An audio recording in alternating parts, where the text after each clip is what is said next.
Hello guys. After the Samsung latest Note 10 pair is official, it's the Huawei's turn to refresh its top of the line Mate family. It is already known that Mate 30 and Mate 30 Pro is expected to launch on September 19 in Europe, but the specification and other design details are not officially being released by the company, but there are a lot of rumors that it is coming with the latest hardware and software from Huawei.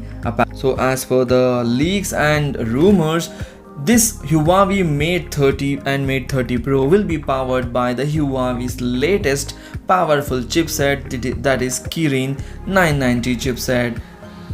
The Kirin is also expected to have a 5G modem built in, so the Huawei Mate 30 and Mate 30 Pro both will come with a 5G support. So as per the reports, on September 19, Huawei is going to make the big announcement. So the other details about this Huawei Mate 30 and Mate 30 Pro is it is going to get a display of 6.7 inch with a 90 Hz refresh rate. BOE made AMOLED panel is hinted to be the display of Huawei Mate 30 and Mate 30 Pro.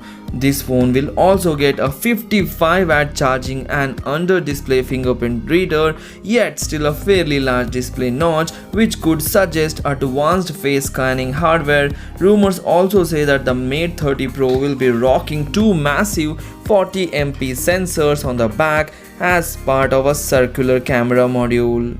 And this is a big news that this phone may be powered by Huawei's new Harmony OS as an alternative to Android.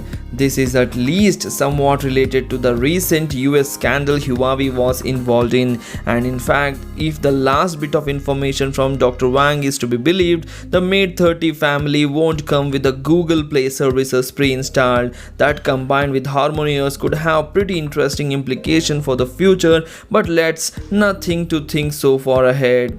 So this is the information received till now. So Huawei Mate 30 and Mate 30 Pro will make a big change in the Huawei as it is trying the latest and the new things, so it should not depend on any Google services. So this is all about Huawei Mate 30 and Mate 30 Pro. Hope you like the information regarding this phone, and whatever you feel about this phone, please comment in the comment section. Share this video among your friends. Thanks for watching. Take care. Bye bye.